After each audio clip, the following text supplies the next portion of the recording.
Welcome back into the Lemonade League. It is time for some baseball from Michigan State Capitol. I'm Jesse Goldberg-Strassler, joined by Adam Jacksa. Good to have you along with us. And let's get back into last night's highlights and talk to you about the latest huge offensive show from the Lugnuts. Let's start early on in this game, Adam. It was the Lugnuts at the plate, and they got things going early. How about that drive by Zaid Walker? Yeah, Walker again coming through big. The top part and middle part of this order clutch last night for the Lugnuts. A two-run double in the midst of a five-run second inning. And there, as you saw, it's not just the drives off the wall, it's also the humpback little lofters that went down. That was an RBI infield single to back up the pitching of Adam Dorstowitz. Yeah, Dorstowitz did just enough because his offense was good. However, Cade Preston tattooing his second long ball of this league. Cade Preston out of Central Michigan University showing off his power. There's Craig Paladar pitching in as well, the Lansing Community College catcher with an RBI single, and the Locos were within 7-4 in the third inning. Here's Ben Compton following right up. That RBI single scores Craig Paladar, and it felt like maybe the Locos were on the comeback trail. Here they came in the third inning, but back come the Lugnuts. Zaid Walker puts that one in play. On the other side, not in time. Trying to turn the double play, Walker beats it out, an RBI fielder's choice. And then as we move forward to the seventh inning, Alex McCormack, did you know he had that kind of power? Not until last night, Jesse, our second home run that's gone to straightaway center field. So McCormack homers to center. The Locos keep it going into the top of the seventh inning. That's an RBI single for Brock Henley that knocks home Paladar. But in the end, that would be all. The Locos fall 11-7. We'll give credit to the Locos. They fought back a couple of times, but the Lugnuts just too much. 2 runs in the first, 5 in the second, and 4 in the third to answer the 3 runs with the Preston home run and the other in the third. Lugnuts continue to just score runs at will, 11 runs, that is. Doubleheader today. We'll have the Game 1 starting lineups coming up next for you. This is the Lemonade League.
Lineup time now in the Lemonade League for Game 1 of our Sunday doubleheader with Adam Jackson, Jesse Goldberg-Strassler, Daniel Higgins running control.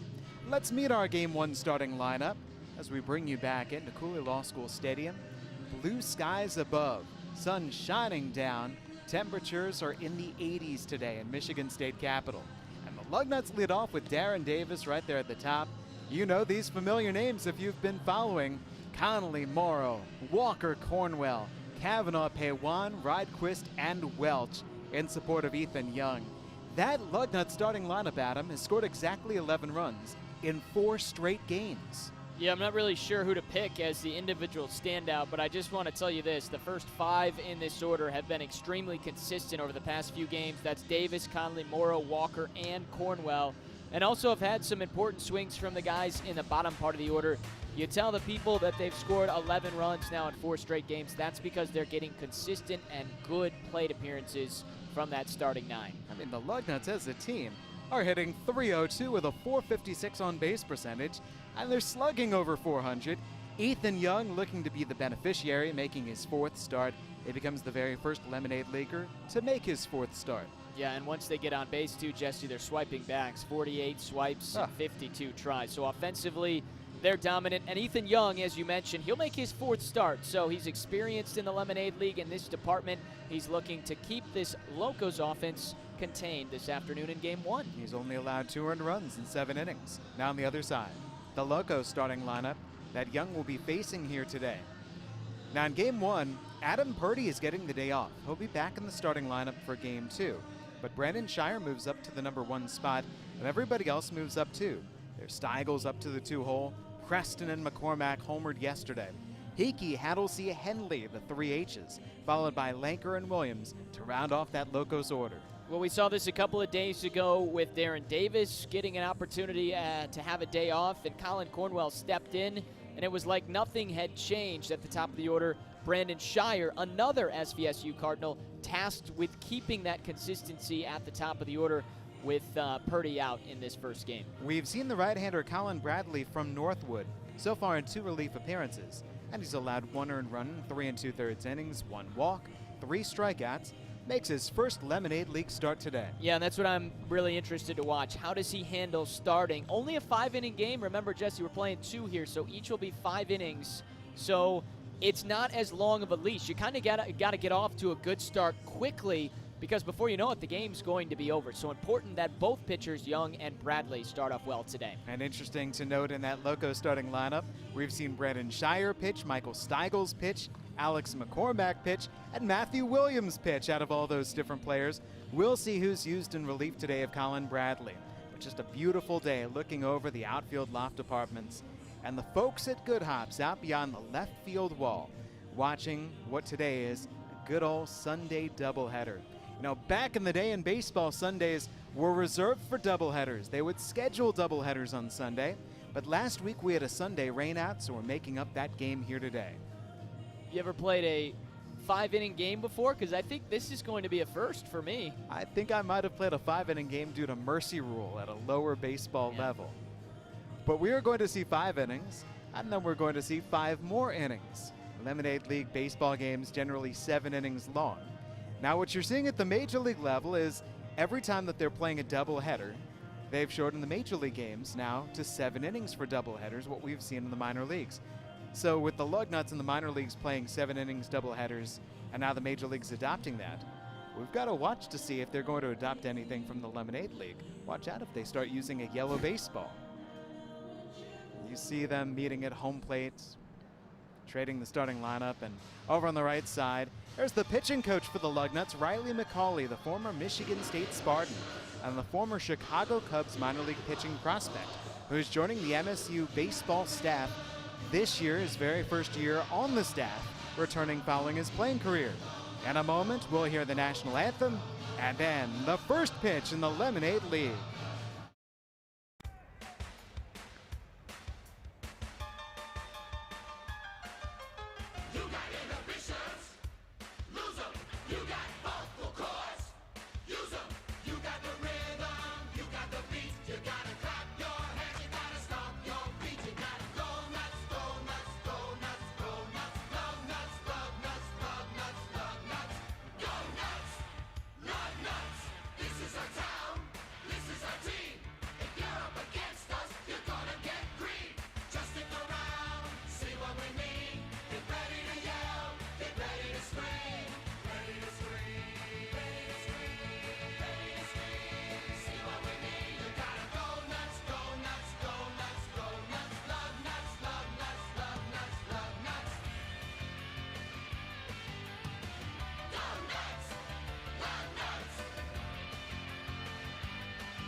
The anthem performed, here we go. Lemonade League Baseball. Game number 10 in the league. Game 1 of a doubleheader. 5 innings. It's set 4, and if we're tied at the end of 5, we will have a one-on-one home run derby. And we are seeing more and more home runs hit by these teams. 2 more were hit yesterday. Cade Preston and Alex McCormack hit them. And here are the Locos taking the field defensively, and let's go through that starting defense for you. Around the diamond, there's Brock Henley at second base. Cade Preston plays first, Brandon Shires at short, and Zach Hickey's at third. There's Cade Preston taking the ground balls at first base and warming up his infield. In the outfield, Matthew Williams is in left, Sean Haddelsey in center, and Michael Steigels is in right. The catcher, Garrett Lanker. There you see the left side of the diamond, the shortstop, Brandon Shire, who pitched 2 scoreless innings in relief yesterday. He's going to be the leadoff hitter for the Locos. And there on the mound, the right-hander Colin Bradley working with battery mate Garrett Lanker behind the dish.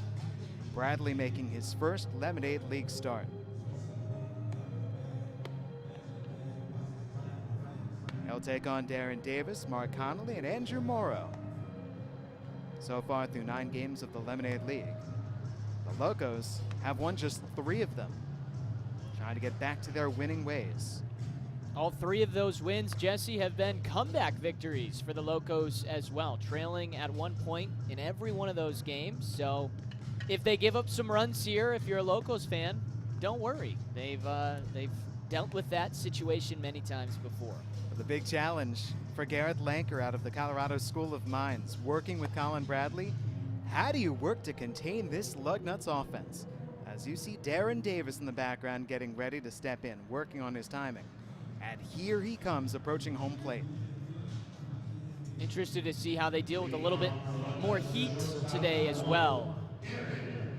83 degrees, feels like it's up over 90, and playing at 1 o'clock for the first time in this league since our first afternoon game got canceled last Sunday. So let's go. Darren Davis steps in.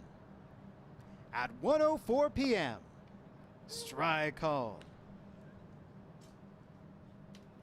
Glad to have you along with us. I'm Jesse Goldberg-Strassler with Adam Jackson.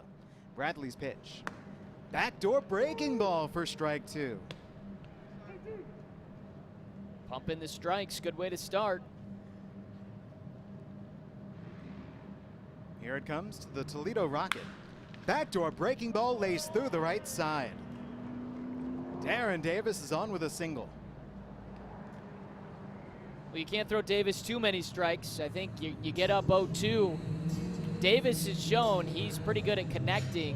That may be the pitch you want to try and throw out of zone and entice him to chase, but Davis just so good, even with 2 strikes. Another excellent at bat.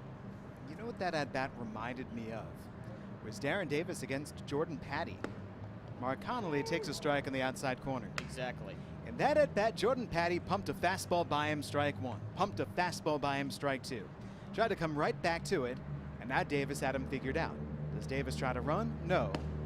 Strike 2 called on the outside corner. For a second consecutive batter, Bradley is out in front, 0-2. I believe Davis is at bat against the Chippewa was the first at bat of the game as well, right? Yes, it was. And that was the first at bat that Jordan Patty had, as that was his first time welcoming himself into the Lemonade League. On 0-2. Davis starts, stops, pitches outside. Catcher Lanker was ready to jump up, fire down. Oh, by the way, Davis in the Lemonade League, 4 steals, 5 attempts. Adams mentioned it. The Lugnuts as a team have swiped 48 bags. That's outside. And so from 0-2 to 2 balls and 2 strikes on Connolly. Mark Connolly hitting 10 for 21, 476. Now Davis runs. Connolly chops toward short. Shire, tough play. Gets him at first. Davis heads for third base, and the throw greets him. Tagged by Hickey, double play. That's well done throughout the infield. First starting with Shire, tough throw on the run, then Preston snaps it back to his Chippewa teammate Hickey, and they get Davis, who's pretty quick, How about that defensively to get this game started? Nice double play. This is 6 to 3 to 5. Look at this, on the run with Shire, and then Preston, accurate and just whips that one across the diamond. Good start for the Locos. Andrew Morrow's the batter, and there's ball 1. Morrow playing in his 10th Lemonade League game. Stays high.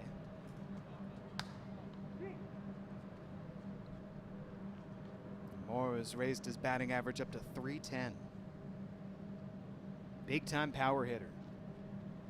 Swings and misses. 2 balls and a strike.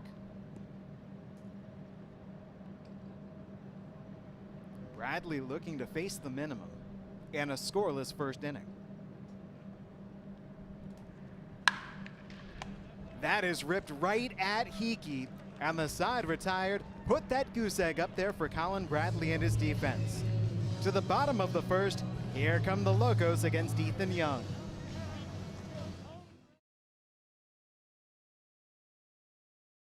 I make decisions about money. I can earn and save. I can spend and donate. I'll spend my money well. Education and hard work set me up to excel. It's a recipe for success. Should have thought about that, I guess. Money lets me share. I better prepare. Saving's a good lesson to learn. Because a penny saved is a penny earned. Teach kids how to earn, save, spend, and donate. Visit chachingusa.org. Looking for the perfect weekend getaway? Love Lansing like a local. And we promise, you'll love Lansing just as much as we do.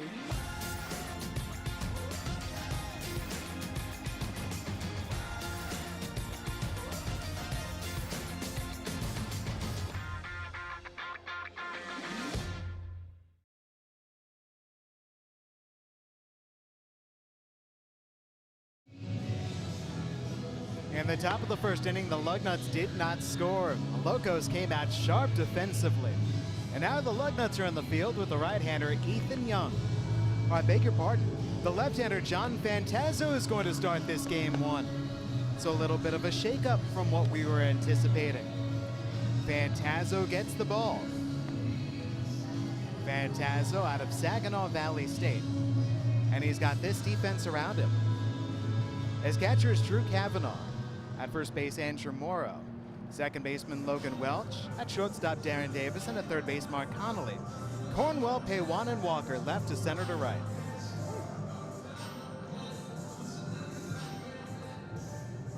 And here's Brandon Shire to start things off with a bunt up the third base side. Can Connolly do anything? No, put it in his pocket. Bunt single, Brandon Shire. Let me tell you, somebody set the alarm for the Locos nice and early this morning, and they are awake and they are gunning it. Trying to get a lead, play with that, and potentially pick up a victory to start off this doubleheader. They look good through the first inning. Let's see if Shire tries to steal. Michael Steigel's the batter. Breaking ball down and in from John Fantazzo, who has been very effective in relief at him. Fantazzo so far, 4 appearances out of the pen, 5 scoreless innings. That's a line drive and a center for a base hit for Steigels. Shire pulls into second. Well, and we thought it was Ethan Young. It'll be John Fantazzo, and that means it'll be first start against first start between Bradley and Fantazzo. So far, guys are throwing strikes, but 2 hits. The bunt, I think, caught everybody off guard, so Fantazzo doing what he needs to do, put it in the zone. Now he just needs to get that first out.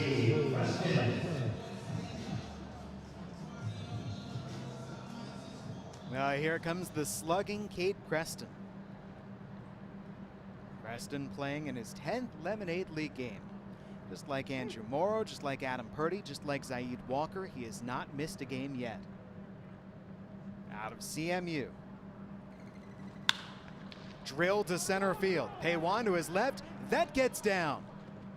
Now Michael Steigel saw it in a hurry. He's already to third base. Shire scores. RBI single for Preston.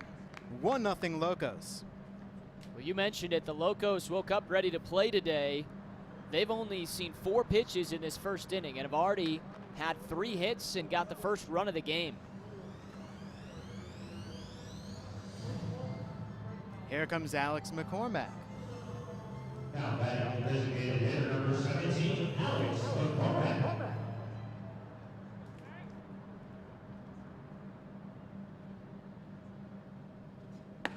Fantazo hits the outside corner.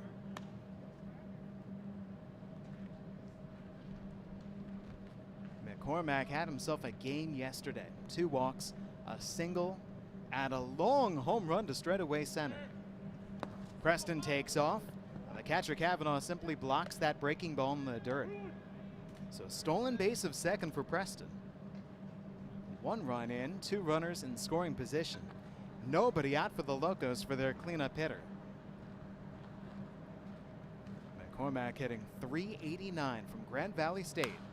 Fouls this one away.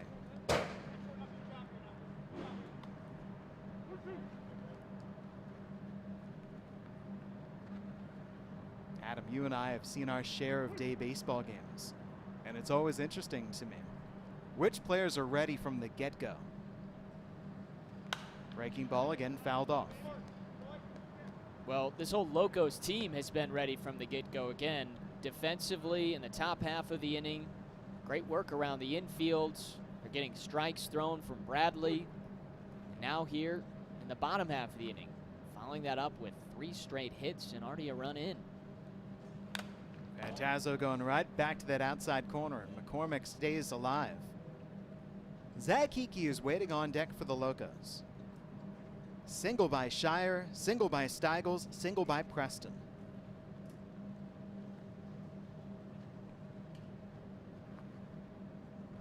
Little bit of a wind rustling the American flag above the right field wall.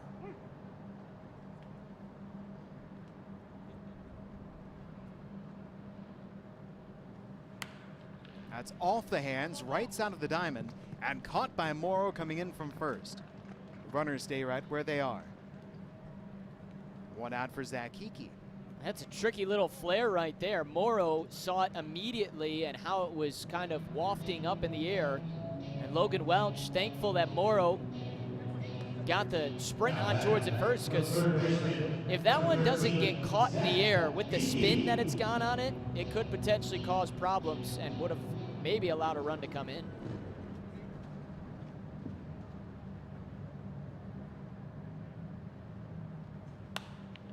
That again off the fists and fought off. Fantazo getting in right on the hands of these batters.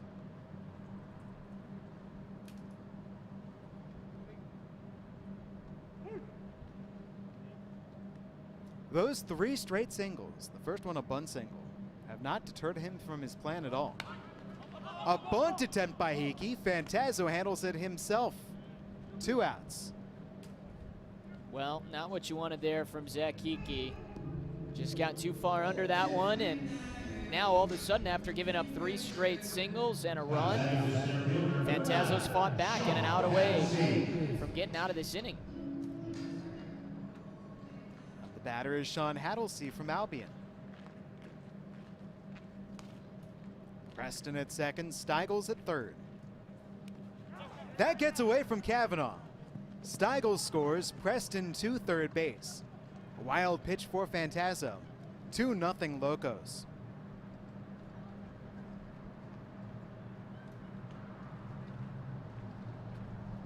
Boy, Adam, you come back, getting McCormack, getting Hickey, trying to strand both of those runners. And then that pitch betraying John Fantazo. And we've seen it all too many times, wild pitches allowing runs to score so far through the first 10 games of this league. 2 balls, no strikes on Hattlesey. That's the 3rd wild pitch from Fantazo. Trying to salvage this if he could get the out, though. And only a 2-run half inning. You know he's got a great offense behind him. There's a strike. Now, Sean Hattlesey is only 2 for 15 in the Lemonade League. The batting average 133, but he has drawn 7 walks. And the on-base percentage above 400. The batting eye is a good one. Now the Cat has moved to 3-1. If he extends this inning, it brings up Brock Henley. Brock Henley yesterday had himself a 3-hit game. He's hitting .375 in the Lemonade League. And Phantazo's not out of the woods yet. On 3-1. Cat has run full.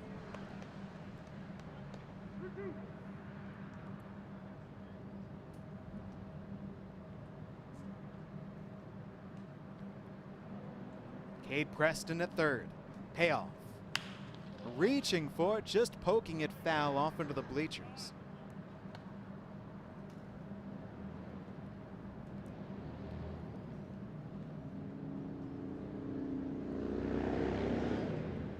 Early lead to the Locos here in game 1. Keep in mind, just a 5-inning game. Adelcy stays alive. It's a good battle here from Phantazo. Again, he's been throwing strikes. That hasn't been the issue. Just trying to get this final out as the Locos doing a nice job here, taking good swings and laying off those pitches out of the zone. By and large, Phantazo did not have to use all that many pitches earlier this inning. Adelcy lines it right at the second baseman Welch. That's a trap, so he has to throw to first. And he does get Adelcy, ending the inning. The Locos scored 2 on 3 hits, leaving Preston at third base. They've got the early lead. Going to the second inning, 2-0 Locos.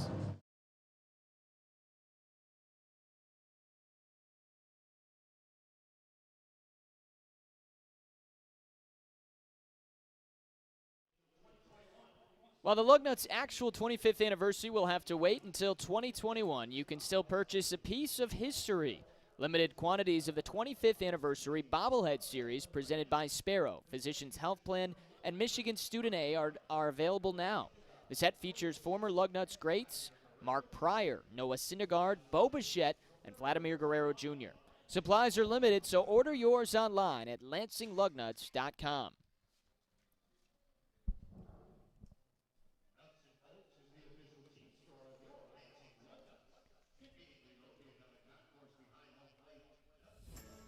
Nuts and Bolts is the official team store of your Lansing Lugnuts. Located on the concourse behind home plate, Nuts and Bolts is everything even the biggest Lugnuts fan would need. Nuts and Bolts is open before, during, and after all Lemonade League games. So stop in, check out all the great Lugnuts and Locos gear today, and visit us online at lugnuts.milbstore.com. There you see all the great shirts, including Lemonade League shirts, now in gear. The Locos, the new gear for 2020, and new, the item of the homestand, the new Dry Fit shirts through Holloway. Outfit the whole family as adult, women's, and youth sizes are available. White Claw Hard Seltzer, a wave of refreshment. Crafted using our unique Brew Pure process. Made pure. Nothing tastes like White Claw Hard Seltzer. 1 inning down, here we go to the second. Zaid Walker leads off. First pitch, strike 1 dealt in by Colin Bradley. It was a scoreless first inning for Bradley, and then his teammates scored him a pair. Big breaking ball, check swing, and no appeal by the Locos. Ball and a strike on Zaid Walker. Walker comes in hitting .303. Chase that one. 1-2. 2 doubles, 1 homer. He's driven in 9. 9 RBIs, now has him in first in the Lemonade League. Big curveball got away. Catcher Lanker had to hop up in the air like off a trampoline to go spear it. Adam Jackson by my side. I'm Jesse Goldberg Strassler. Thanks for joining us. Walker still up there, 2-2.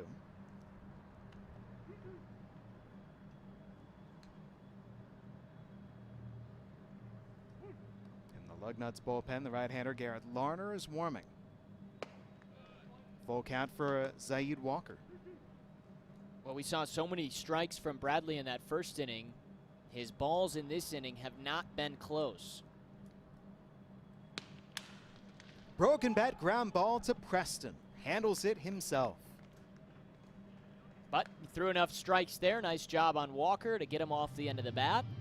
And he continues to get outs. That's what you want. I think, Adam, that was a little bit of the breaking ball was not there for him. Trying to test that breaking ball, no doubt, just wasn't working. And yet, you know what? A well-placed fastball can be an equalizer. He is on with his fastball early. If he can get that breaking ball down, he's going to be dynamic. Colin Cornwell takes a strike. So here you go. This has been Murderer's Row, right? Davis, Connolly, Morrow, Walker, and Cornwell. Grounded foul. 0-2. Leadoff single by Darren Davis in the first inning, but Connolly hit into the double play. Davis thrown out trying to take third. Morrow the line out, Walker the ground out. And now, can Bradley get Cornwell? That curveball's not there right now. I mean, Colin Cornwell, these numbers, Adam. Batting average 500. On base percentage 577. Broken bat ground ball to Shire. One SVSU player retiring the other. 2 outs. Love the hustle down the base path, too, right there from Colin Cornwell. Going all out, nearly got there, but you're right. The fact that he's done that well and still is only hitting 5th in the lineup just kind of tells you about how good the Lugnuts have been at the top of their order. And now here's Drew Kavanaugh. The switch hitting Kavanaugh, no batting gloves. That tails in. Kavanaugh 2 for 10, but both of those hits came in the same game. And this for him, just his 5th game in the Lemonade League. Count is evened up at 1-1. I don't believe we've had a game where the Locos have started facing the minimum through the first 2 innings. They've got a chance to do that right here if Bradley can get through Kavanaugh. He is out here attacking hitters. There's the breaking ball. Weak dribbler, but first it went off the body of Kavanaugh. And the count is now 1-2. Bradley's going, are you sure? Because I played it clean. I was going to be able to tag him, and we'd be done with this half inning. Yep, got to throw him another pitch.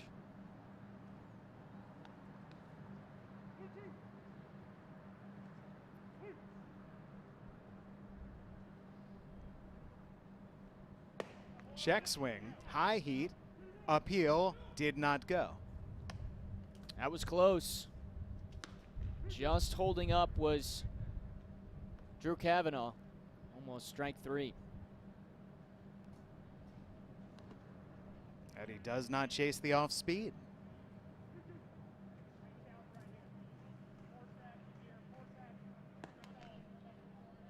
Joey Paywan is waiting to bat next.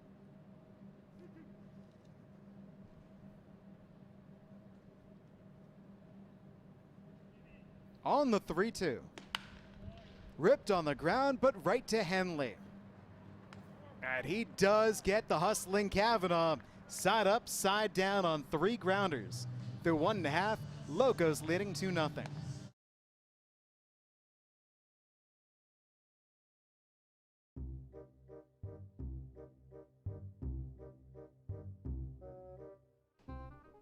Mackinac Island.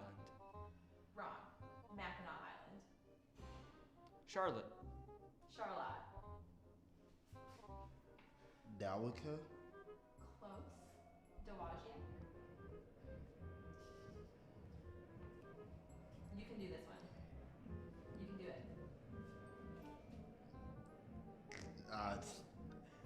I don't even know. Best guess. Yeah. Yeah. Charlovica? So close. Charlevoix. Man, it's Gratiot. Gratiot. Gratiot. Y'all need to go back to school. Yep. Minawinini. No.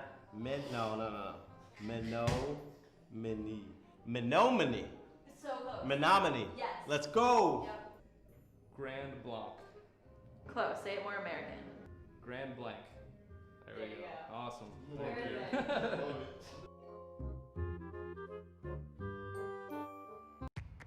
Corona is the original cerveza más fina of Mexico. And since 1925, it's been made with the finest ingredients. And most of all, with our heritage and our pride. In 1981, we didn't just bring a beer to the States. We brought our way of life. Because when you're proud of what you do, you want to share it with the world. Corona, we share more than a beer. We share the same history.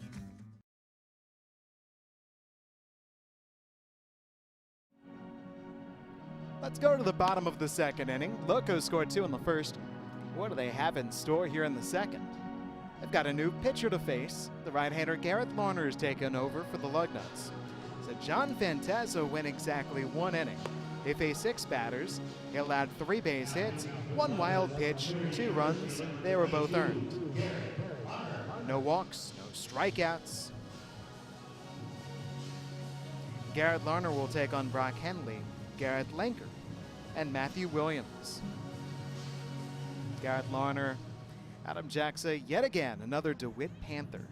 Yep, and this will be his 3rd appearance. ERA's up over 12 right now. He's only pitched in 3 2/3 innings, but gave up 3 hits and 8 runs. Only 5 were earned, though. 9 walks and 5 strikeouts. So it was a little wild the first couple times in. We'll see if he can keep the trend going. We haven't seen any walks so far. Guys throwing strikes.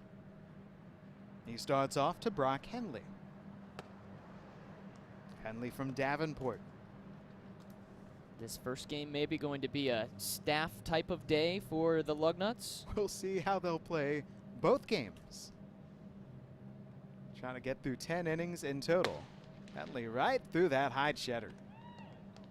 Well, we are expecting Ethan Young in game 1, so we'll see if Ethan Young actually gets the start in game 2. He's the guy that's started a few different times.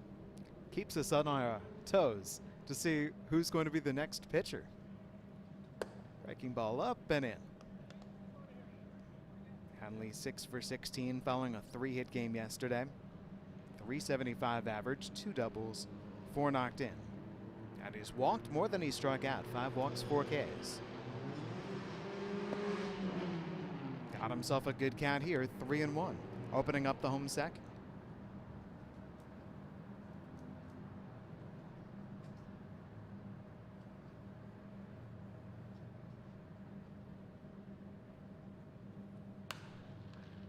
Count is run full.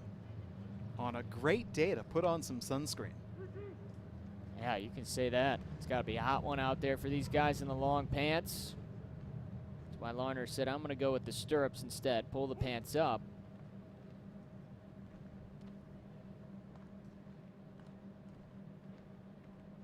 A 3-2 from Larner. Henley stays right there. This is the sort of day that really makes sure baseball players get that good farmer's tan. You can tell a baseball player, the forearms are bronzed, the back of the neck is bronzed. That's about it.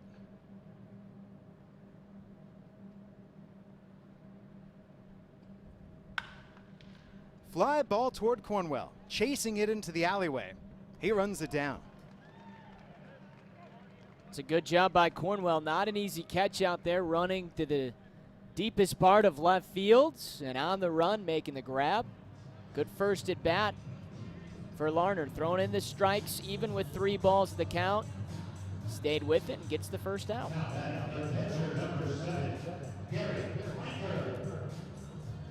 By the way, let me correct our umpires for this game. Dino DeLeon is the home plate umpire. Austin White on the bases. Garrett Lanker right through the fastball. And there's some giddy up there from Larner. Garrett Lanker yesterday collected his very first Lemonade League base hit, and it was an RBI single. 2 days ago, beg your pardon. Part of the 15-11 Locos win.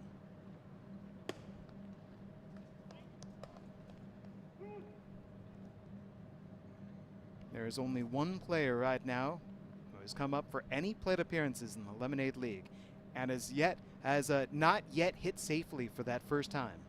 We'll see if we can get him in. Fouled off. That's Cal Johnston. Now, Cal Johnston has only played in one game as a position player. We've seen him mainly as a reliever. But we anticipate that Cal will be starting in game 2. So we'll see if Cal can pick up that first base hit in the Lemonade League. And then everyone will have at least one. Here's a weird one for you, Adam. You realize Cal Johnston's one of 2 players not to score a run in the Lemonade League, and I bet you couldn't tell me the other. Stays in. We're talking just position players? Just position players who've received at least one at-bat. Ooh. Yeah, you got me. It's pretty amazing. It's Owen Ruddock out of Davenport, who is hitting 7 for 16, 438 in the league, but he has not scored a run. And we stay right here. 2 balls, 2 strikes on a Garrett Lanker against Garrett Larner with 1 out, nobody on in the bottom of the second. 2-0 Locos. I'm hoping Owen Ruddock can get back into the lineup soon. He has been real good when he's been hitting, especially the last couple of games he's played in.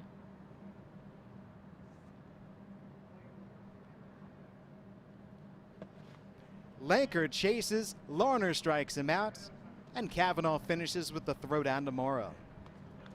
First strikeout for Garrett Larner. 2 away.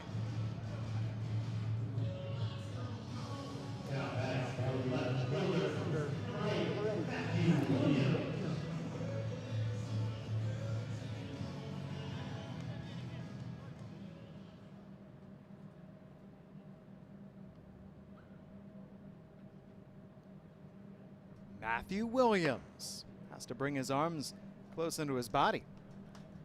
Ball and no strikes against Larner. He is the number 9 batter in the order for the Locos out of Albion, just a freshman. 3 hits, 2 singles, and a triple. And right through the big breaking ball. Williams, one of those Locos hitters whom we have also seen on the mound. Locos have a lot of two-way players. Cormack and Steigels, Cal Johnston just mentioned. And then yesterday we saw Brandon Shire also get in on the act. Williams smokes it up the middle, at a base hit to center.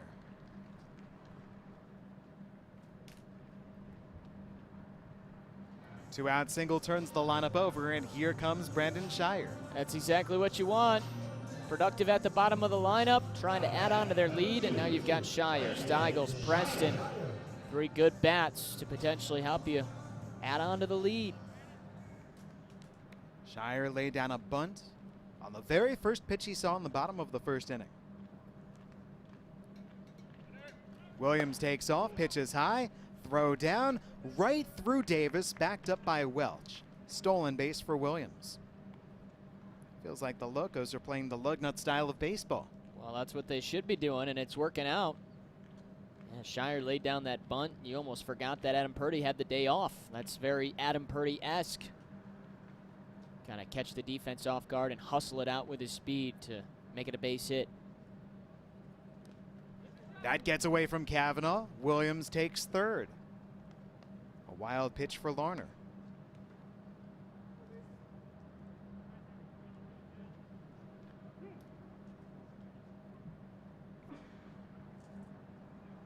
In the first inning, Shire scored on a Kate Preston single. Michael Steigels came in on a wild pitch. So here we are, 2-0. And Shire's way out in front, 3-0 against Larner. Well, he seems just a touch rattled with the base runner and how easy Williams has made his way all the way around third.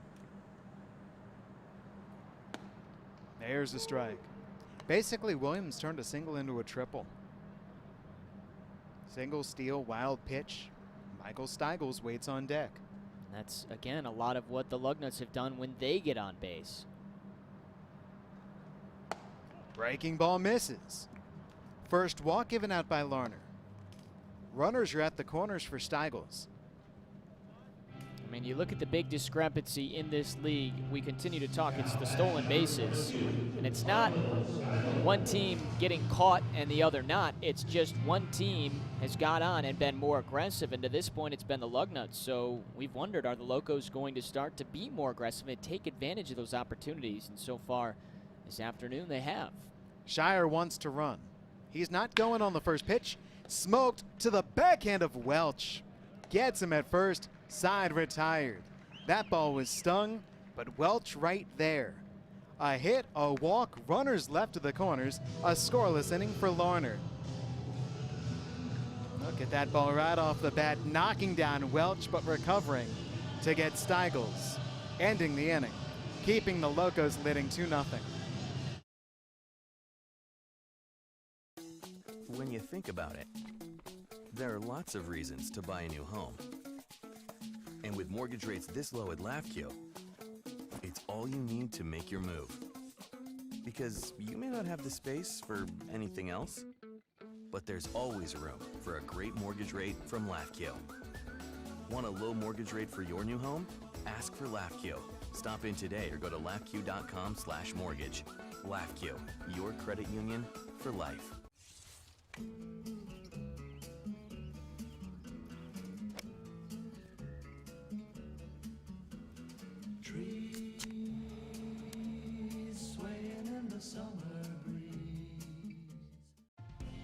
Every act, every gesture counts right now. Because together, it all makes a difference. And staying committed to the health of our communities is everything. Which is why Blue Cross will remain committed to you, ensuring you can get the care you need with resources like virtual doctor visits and our 24-hour nurse line. You'll have access wherever and whenever you need it. Blue Cross will stay by your side for whatever comes next.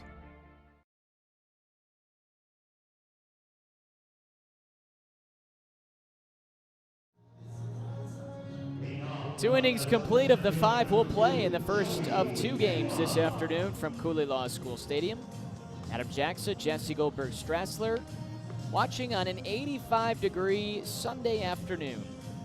So far, it's the Locos in front 2-0. Good pitching by Colin Bradley, as he'll begin his 3rd inning of work against the final third of the order, which means he's faced the minimum through 2.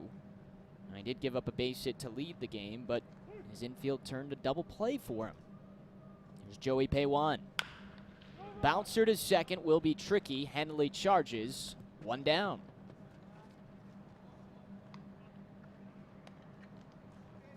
Just really impressed, Jesse, not just with the Locos, but specifically their infield. Bradley's getting ground ball after ground ball outside of the line out.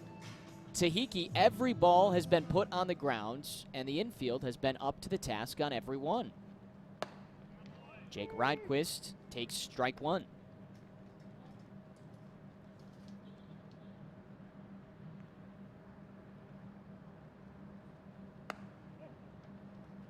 One ball, 1 strike on Rydquist out of Grand Valley.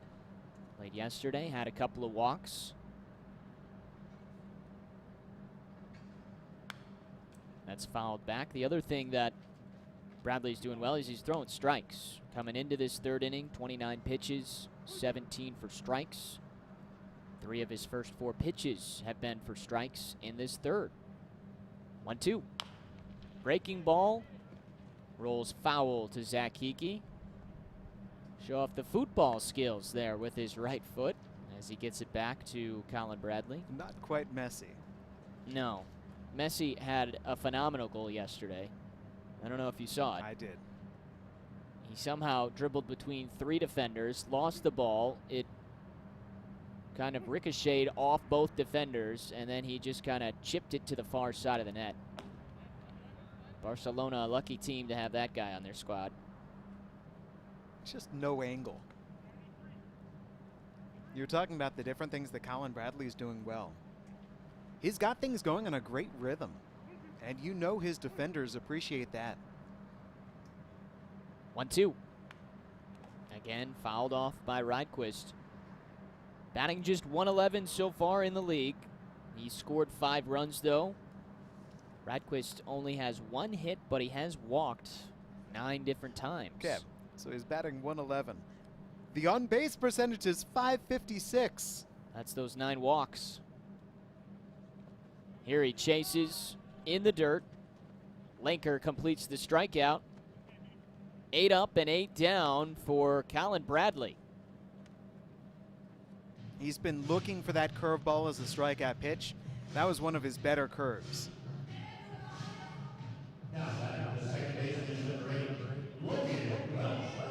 What's the correct term, Jesse? Is it 8 up and 8 down with an asterisk since he gave up the base hit? I think you can say he's faced the minimum. Sure. Trying to continue that theme through 3 innings. Logan Welch, the final man, not to come up yet. He's in the box now. And he's behind 0-2. See what I mean about the rhythm? Gets the baseball, fires it. He's got things working with a great, steady pace to it. And he does. He looks like he's locked in. 0-2. Strike 3 called. Back-to-back punch-outs. And Colin Bradley is faced the minimum through 3. Locos trying to add to their lead when we come back.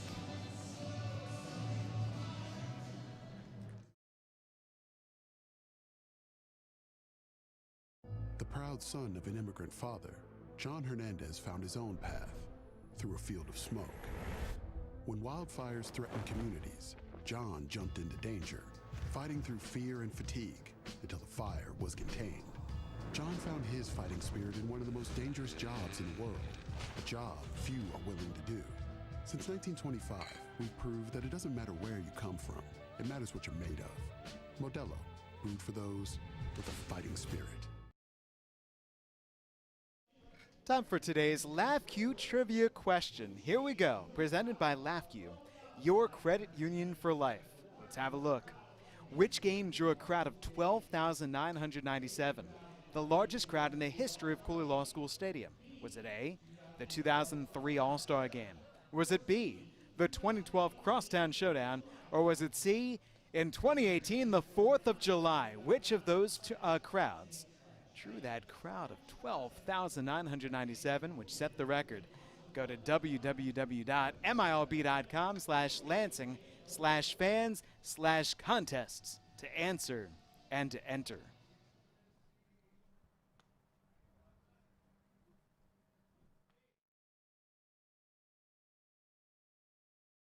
Three-two pitch from Pearson. Breaking ball, cold, strike 3 on the outside corner. Chmielewski frozen and down watching. Here's the pitch. Swing and a miss. Breaking ball strikes out Iverson. 3 straight strikeouts for Pearson. 2 away in the 2nd inning. Here we go. 2.5 complete. Halfway home in this first game. And it's the Locos 2, Lugnuts nothing. Cade Preston, Alex McCormick, and Zach Hickey. 2nd inning of work for Garrett Linker, and he begins it with a strike. Cade Preston, an RBI single in his first at-bat, part of that first inning where the first 3 in the lineup reached with singles. Preston leads the league with 2 home runs. Gets under this one. Behind the bag at second. Welch called off, and Davis makes the catch.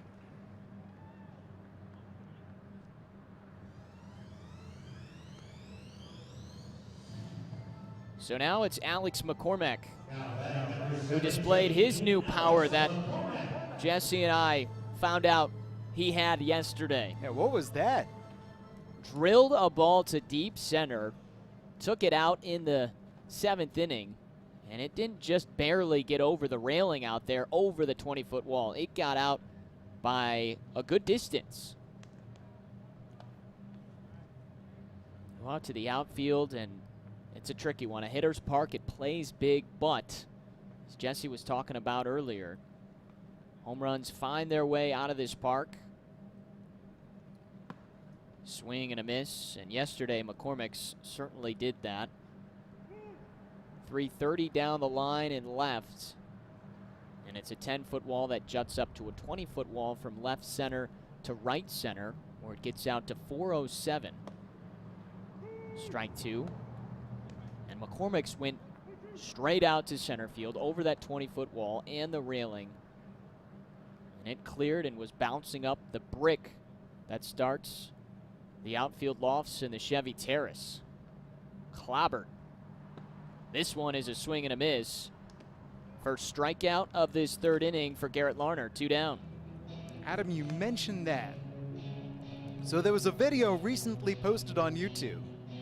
A video of minor league baseball stadiums and dimensions. Basically trying to figure out the minor league baseball parks that have the weirdest dimensions in the entire country.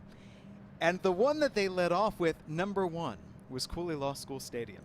That would be where we're playing today. Zach Hickey takes an off-speed pitch for ball 1. I was a little surprised that we made it that quickly into the video, but it was very nice of them. An outdated photo, but still, we'll take it. Yes. The 1-0 down low, 2-0. They're trying to crack on the apartments. They're using a photo from mid-renovation when the apartments were getting built. You can't look at that. You've got to look at how things look now. Which they're gorgeous. Great colors, green, yellow, blue out there to light up the outfield lofts. Hickey out to shallow left. This is trouble, and Davis over the shoulder running makes the grab to end the third. As Jesse would say, put a star on your scorecard and take another look at this. I mean, Darren Davis, like a receiver, that ball dropping right in over the shoulder, and he handles it easily, made it look routine.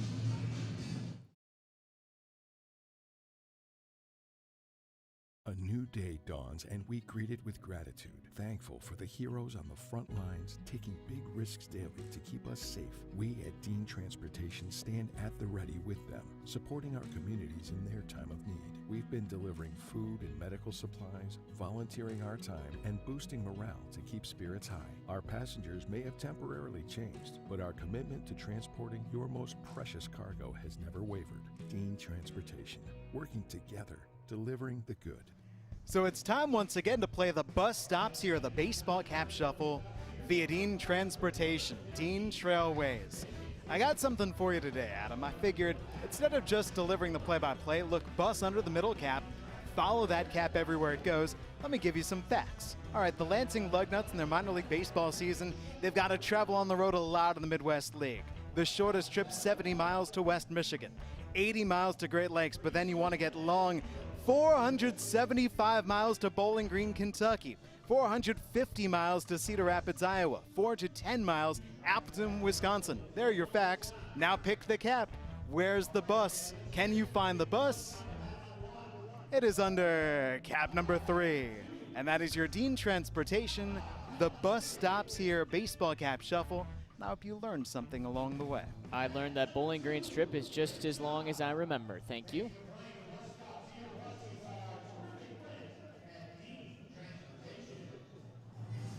All right, 3 down, 2 to go in the shortened Game 1 doubleheader. We'll play 5 for both, and it's been the Locos dominant so far. And that's in large part thanks to Colin Bradley.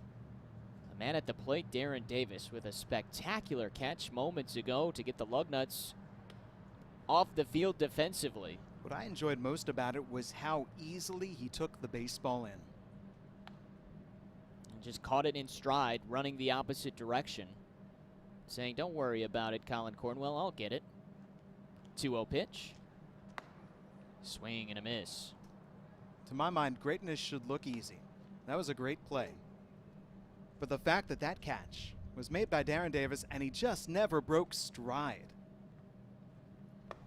He's made it look easy at the plate as well, batting .538, and that's only going up with his base hit already in this first inning earlier today. 3-1 count now. Fouls that off his foot. We talked about if there potentially would be an MVP in the Lemonade League. Adam Purdy certainly would get some nominations. Darren Davis has got to be right up there as maybe the top candidate right now for the way he's played defensively, turned a couple of double plays, had catches and defensive stops like we just saw moments ago, and then he just consistently gets on. Now 16 hits, or 15 rather, and takes ball 4 here.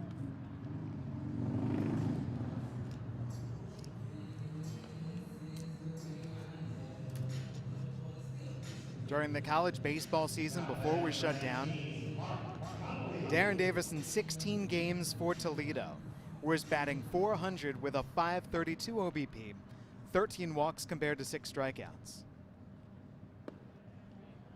Strike 1 to Mark Connolly. I mean, he basically is doing the exact same thing he does for Toledo, right here in front of us in Lansing.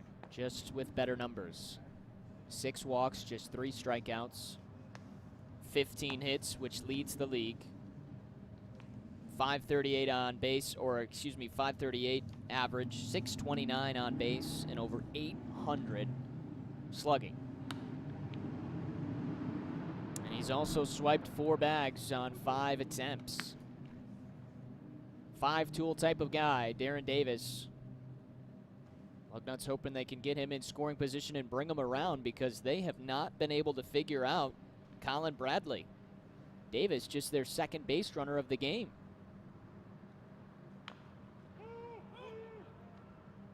Connolly fouls that off once again, and this is the reason. Why is Bradley being successful? Well, because he's pumping in strikes and he's getting guys behind in the count. I should correct the statement I just made. Only 2 guys have reached.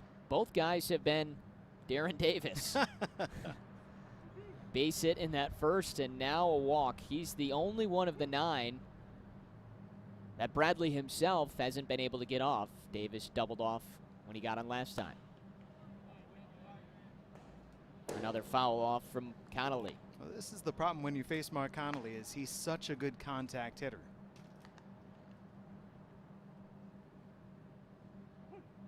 And Bradley continues to be aggressive. Remember, he was up 0-2 on Davis as he checks on him. That's when the Rocket got the only base hit against him. Now up 2, 0-2 against Connolly. He's thrown 2 pitches back-to-back in the zone. He's going right after these hitters. 0-2 again. On the ground. I think that went off the right foot of Connolly first. Yep. And the home plate umpire is shaking his head saying no. Connolly didn't run because he said it went off of his foot. And now here comes Cullen Turner down to ask the home plate umpire what happened. We have had very few coach-umpire conversations in the Lemonade League, and I honestly think Dino DeLeon did not see it, and neither did the bases umpire, Austin White, and if neither one of them see it, there's nothing they can do. Here's your replay, by the way. Let's see if we can see it if the umpires couldn't. Right off the very tip of the right shoe. Right off the front of the foot, it looked like. Here it comes in. Yeah. Yeah, it looks like Connolly had a point. Unfortunately, he's out. Davis does move up to second. Now Andrew Morrow flies the first pitch back. Strike 1. You know, that's doubly tough for Connolly because that hurts. Well, and usually you don't see someone stand in the batter's box when a ball goes in fair territory unless they know, like Connolly did, it went off his foot. So he knows, well, I took it off my foot, it doesn't feel good, and it's a foul ball. Davis gets chased back to second. How much the Locos have dominated, they're only up 2-0, and this is a Lugnuts team that is capable of getting hot quickly at the plate. But with that said, it's only 5 innings, so they're 5 outs away from a victory. It would be a shortened game, but we have not had a pitcher go a complete game. in the Lemonade League. I believe the longest they've gone are 4 or 5 innings. 1-1. That's popped up. Off with the mask for Lanker behind home plate, fighting the sun, called off by Hickey. 2 outs. I think that's a good job by Zach Hickey, taking control of the situation. Yeah, because Lanker's got all that gear on him, trying to move around, and he looked like he was starting to stray right and left, like he wasn't sure the direction the ball was coming. Hickey takes care of it, and now Zaid Walker, as again Bradley tries to maneuver through the difficult part of this order again and get through it successfully. Wonder if anybody's taking notes. I think that'd be a good idea. And to think, Jesse, if he can get Walker here, he may not have to face, assuming he does come up for the last half inning, this top of the order again. Now, easier said than done getting Walker, especially with a runner in scoring position with Davis, who's got excellent speed. Walker with those 10 hits and 9 driven in, as Jesse told you, best in the league. And he's ahead 2 balls, no strikes. You were just musing about the longest that a pitcher's worked in a game in the Lemonade League. We have not seen a pitcher go longer than 4 innings. Yeah.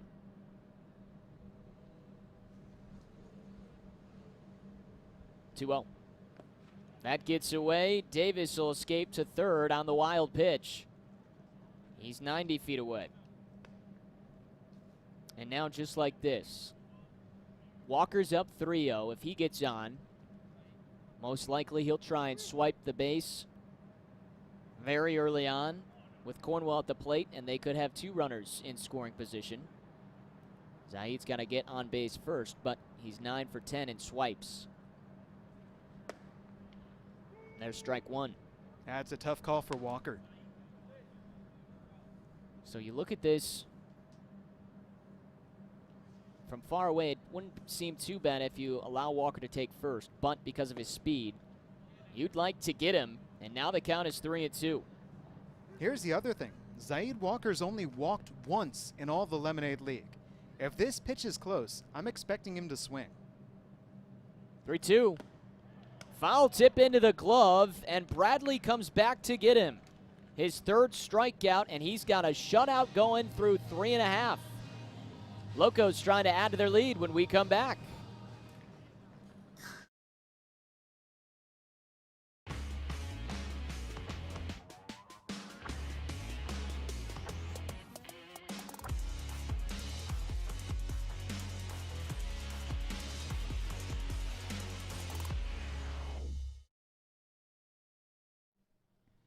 Want a chance to be featured on a Lemonade League broadcast and to win an all-inclusive Lugnuts suite experience from Farm Bureau?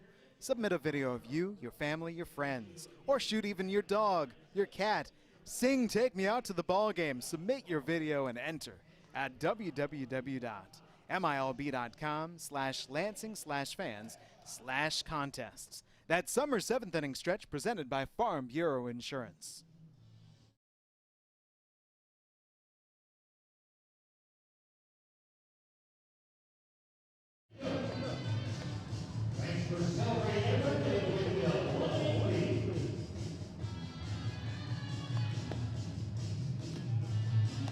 It's been the Colin Bradley Show so far, taming this Lugnuts offense that has scored 11 runs in 4 straight games. And here we are today, moving to the bottom of the 4th, and it's 2-0 Locos. One more chance to add some insurance as they're 3 outs away from a Game 1 doubleheader victory on this Sunday afternoon. John Fantazzo started the game on the other side for the Lugnuts. He pitched the 1 inning, gave up 3 hits, 2 runs, with no walks, no strikeouts. Since then, Garrett Marner has come in and put up a couple of zeros in the 2nd and the 3rd, allowing a walk and a base hit, but has racked up 2 strikeouts and kept the run column clean. Trying to do that again as he starts the 4th against Sean Hattlesey. 6, 7, and 8. And Hattlesey Takes the pitch up and in, ball 1. Well, Bradley right now, Jesse, has thrown 59 pitches, 38 for strikes. You just brought it up in the last half inning. We haven't seen a pitcher in the Lemonade League go longer than 4 innings. 2-0. But if you're Pete Romzak and pitching coach Cam View for the Locos, I think you got to bring Bradley back out for the 5th and see if he can finish this off. Completely agree. Give him the CG. Just inside, and it's 3-0. The Lemonade League has featured an average of 15 total runs scored per game. And Colin Bradley has said, enough is enough with that. You want to know how many shutouts we've had in the Lemonade League, Jesse? I know exactly how many there have been. There have been 0 shutouts. That is correct. And to think Colin Bradley could become the first guy to have a complete game and get a shutout would be a pretty special day for him. 3-1, buzzes Hattlesey back. That's ball 4. Leadoff man is on with the second walk today for the Locos. Chance to add some important insurance here.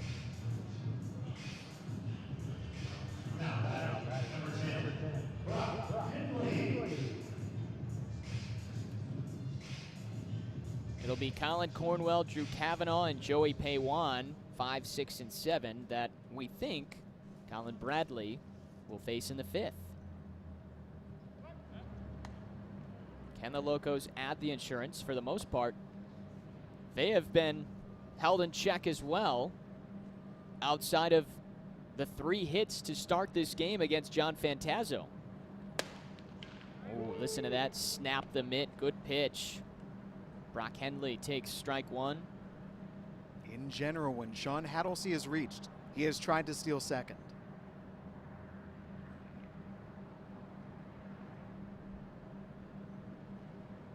Not going so far, and back-to-back strikes on Brock Henley out of Davenport. Had 3 hits yesterday and an RBI. Flied out to left in his first at-bat, as he was the first to battle Garrett Lanker.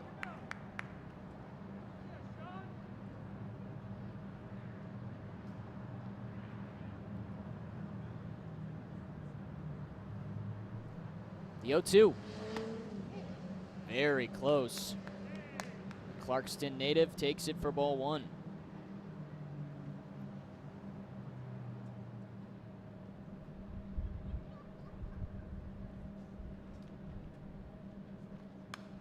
Fouled back, and it's 1-2. Brock Henley, one of the 3 Davenport Panthers in the Lemonade League, along with Luke Lalamia and Owen Ruddock.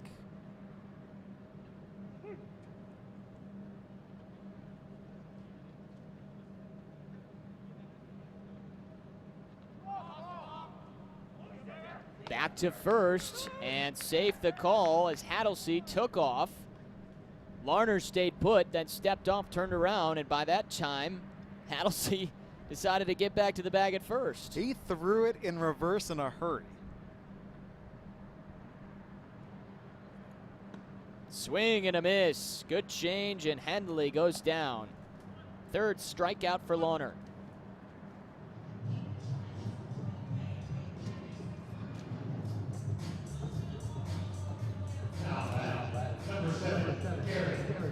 There's that look right there at how far Hattlesey got off the bag. He got his initial lead, then he ran about 2-3 steps to his right, and then decided, I better get back to the bag, and he did so. Strike 1 to Garrett Lanker. If ever you wonder why a pitcher holds the baseball and holds the baseball, runners are mentally counting to themselves. And if every single time they mentally count and the pitcher holds the ball for exactly that same amount of time, then the runner can time and try to steal the base against them, getting off a great jump. But Sean Hattlesey, in trying to mentally time Garrett Larner, he reached that point, he broke, and Garrett Larner was still holding the baseball. That's why your approach got to be a little bit different when a guy gets on. Lanker quickly in the hole, 0-2. Right, they say vary your timing. Sometimes go fast, sometimes go slow. Now, if there's no one on base, you can do whatever you like, whatever's most comfortable, but that's why you start to think a little bit more as a pitcher when you get a guy on, because you've got to worry about the hitter, but then also keep an eye on the runner as well. 0-2. Lanker stays alive. Tim Raines, the Hall of Famer, drops by Lansing, Michigan each year to advise Blue Jays minor leaguers. And he tells these guys stealing bases, there's a lot of things that go into it, right? The footwork, so you're dancing. There's everything that you're trying to concentrate on with the pitcher and with the catcher. What are you watching for? What's the first move of the pitcher? That one is in time, and Hattlesey is put out. Larner kept on checking, and finally, he catches Hattlesey leaning. It's such a fascinating cat and mouse. And in the end, Garrett Larner, all that work he was putting in, got him. Great tag by Morrow. Excellent shot by our crew, right on that right shoulder. And now he gets Lanker swinging and missing for strike 3. Wait, foul tip that the catcher Cavanaugh could not hang on to. Okay. The whole infield and outfield were ready to come off the field. Everybody had taken about 4 or 5 steps toward the dugout. Still up 0-2 though.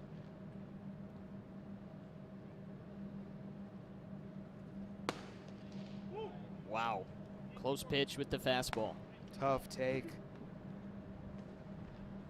Hey, how about Garrett Larner? Remember the first time we saw him in the Lemonade League, he really struggled. Not here in this outing. Oh, and all 3 pitchers have been pretty good here. Fantazzo gave up a couple of runs, but after he gave up the 3 hits, 1 a bunt single, he settled in. And Larner and Bradley have been lights out. 1-2. Breaking ball is fought off. I mean, everything is in or around the zone. We just haven't seen that consistently, really, in any of the games. I mean, we've seen moments. We've seen times where it's been good, but we've also seen a lot of walks, a lot of hit by pitches, some wild pitches. And give credit to these guys this afternoon. They've been ready to go from the chute. Locos with 2 runs on 4 hits. Lugnuts no runs, just 1 hit. Each team clean defensively. The pitch. Good at bat here by Lanker. He's worked it 2-2. Locos started off the game 3 for their first 3. 1 for 10 since. And then on the other side, if your name isn't Darren Davis, you have not had any kind of success.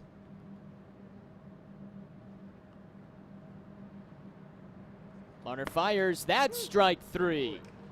4 strikeouts, and he gets himself through 3 innings.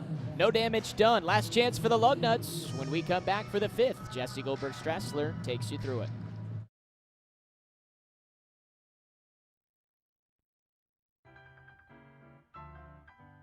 I don't break bats. I wear them out. Some say Josh Gibson hit over 960 home runs in his 17-year career. He was the indisputable home run king of the Negro Leagues. His fame as a slugger rivaled Satchel Paige's renown as a pitcher. Gibson would stand in the batter's box and confidently stare down the man on the mound. Then, in his semi-crouched, flat-footed stance, he'd slam the ball without taking a stride. The regular result was a long home run. But Gibson's talents weren't limited to the batter's box. On those occasions he didn't hit the ball out of the park, he was quick around the bases. And he was an outstanding catcher with a rifle arm and remarkable agility for a big man. The Pittsburgh Crawfords and the Homestead Grays shared Gibson's talents with the Latin Leagues during the late 30s and early 40s.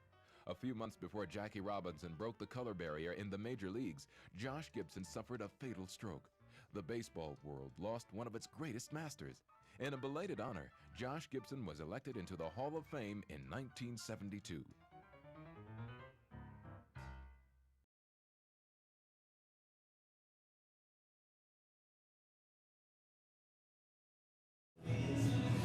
Let's go to the 5th and final inning. 2-0 Locos, trying to make those 2 first-inning runs stand up. Colin Bradley, get back out there. Colin, Cornwell, Drew Cavanaugh, Joey Paywan standing in his way of the complete game shutout. And he starts things off with a curve to Cornwell. Cornwell grounded out to shortstop his first time up. Right back to the curve. Could not find the zone. 4 innings, 1 hit, 1 walk, 3 strikeouts, no runs. 2 balls and a strike for Cornwell. Colin Bradley trying to finish off 5 innings, but just in case, Aaron Houston from Central Michigan University warming up down the left side Locos bullpen.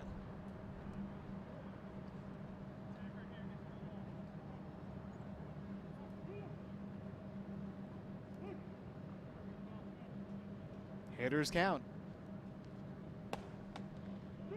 Gets the call on the outside corner.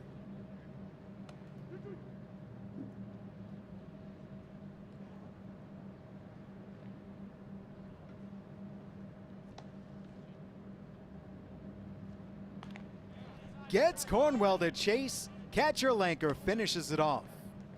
Strikeout number 4 for Colin Bradley.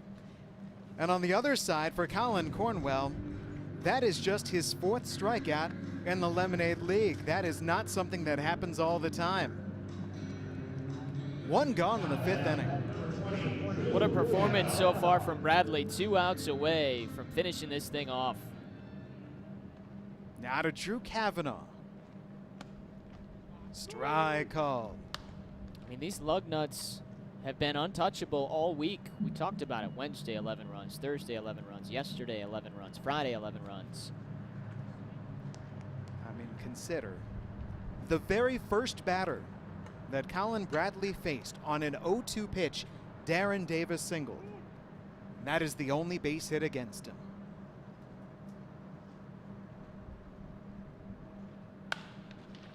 Well, there's hit number 2. Kavanaugh snuck it down the left field line into the bullpen. This is trouble. Kavanaugh for second. Williams gets it in.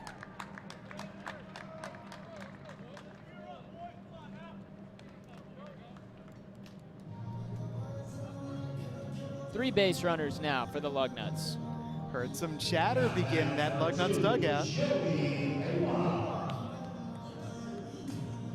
That might have just livened up the guys in the black, the red, and the white. Joey Paywan, 0 for 1 with a ground out to second. Paywan from Madonna.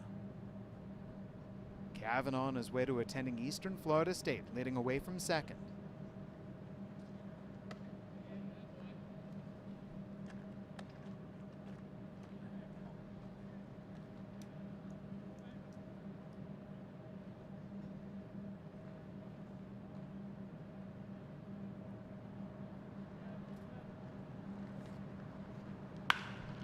Ripped to the right side.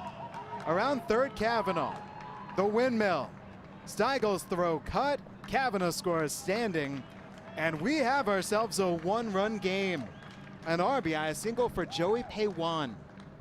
Well, you knew the Lugnuts offense was capable, but we have talked all about the top part of this order, really 1 through 5, had mentioned that these bottom 4 guys were capable as well. And how about this? The rally starting with the 6 and 7 hitters. Drew Kavanaugh with the double. Paywan knocks him in. And now a decision here for the Locos. What's the leash on Bradley? Do you keep him in there? You've got the bullpen warming. And all of a sudden, things have gotten very interesting with only a 1-run game. Jake Rodquist is coming up next, following the mound visit by the pitching coach Cam Few. Number 5, Jake Rodquist. Rodquist struck out his first time. Does Paywan try to steal second? Double play ball would end this game. Strike to start off Rodquist.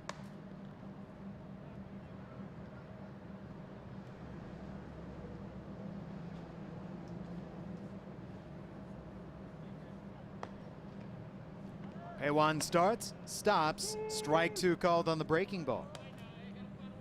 You talk about that double play, Jesse. We mentioned it many times. The Locos have not turned many, just 3. But for the most part, Bradley has been a ground ball pitcher throughout this game. He's been getting a lot throughout the infield, and his infielders obviously have been up to the task. is Logan Welch waiting on deck. He's the number 9 hitter. Peiwan's not running. Chopper up the middle. Shortstop Shire has one. The second, no! First baseman Preston off the bag. The Lugnuts still do have life.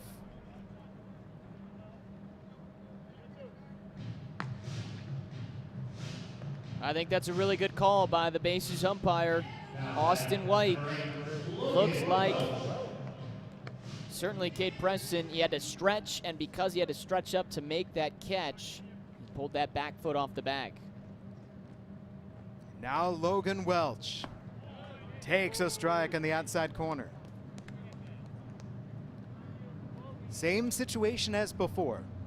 Tying run is at first base. Go ahead run at the dish. Here's the difference. One more out will win this game for the Locos.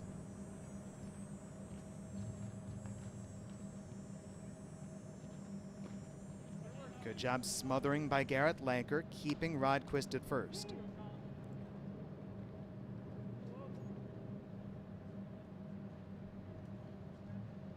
Rodquist 1 for 1 in stealing bases in the Lemonade League. Short lead. Grounded to the second baseman Henley. The underhand over to Shire. This ball game is over. Colin Bradley completes what he starts. A 2-1 Locos win. Very impressive performance by Colin Bradley. We've talked about it numerous times throughout this game, but the Lugnuts have been tough to hold intact this week and throughout the league. And Bradley comes in his first start in the Lemonade League. He gets the complete game, 1-run performance. And the Locos bounce back. Just marvelous.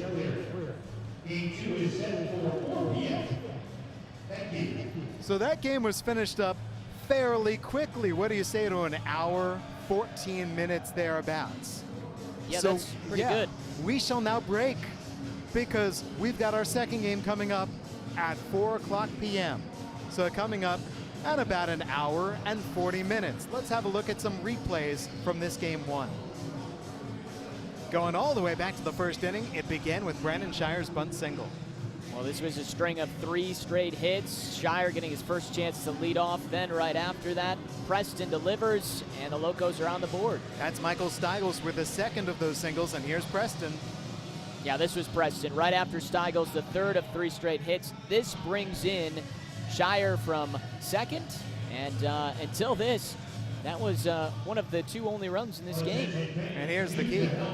Wild pitch from John Fantazzo. Scores Michael Steigels as we'll quiet the PA announcer, Chris. That made it 2-0. That was important. Very important. Now, the Lugnuts defense did get out of the inning. However, 2 runs scoring in the first inning, and the Locos would stay right there for a little while. How about this catch by Darren Davis? Oh, it's fantastic. Over the shoulder, helping out his pitcher, Garrett Larner, who was excellent today. Great catch by the shortstop. Speaking of excellent pitching, there's the right-hander Colin Bradley. He was outstanding. Gets Welch to end the third, gets Walker to end the fourth inning. Now Garrett Larner on the other side, the pickoff of Sean Hattlesey. And then the strikeout of, as we go through, that's Alex McCormack in the third inning. He then strikes out Garrett Lanker to end the fourth inning, and off we go to the fifth. Now the Lugnuts were not done yet. Drew Cavanaugh with his double opposite field. Yeah, and it looked like potentially Bradley was going to ease his way through the fifth after the strikeout, but give credit to Cavanaugh, just the second hit at the time for the Lugnuts. And then Joey Peiwan brought him in, and it was a 1-run game. An RBI single scoring Cavanaugh. So it was 2-1. The Locos led. The tying run was on. But Colin Bradley, undeterred, gets Jake Rodquist on a fielder's choice, gets Logan Welch on a fielder's choice, and you can put this one in the books. Through 10 Lemonade League games, the Locos have now won 4 of them. They win game 1. 2-1 is your final score.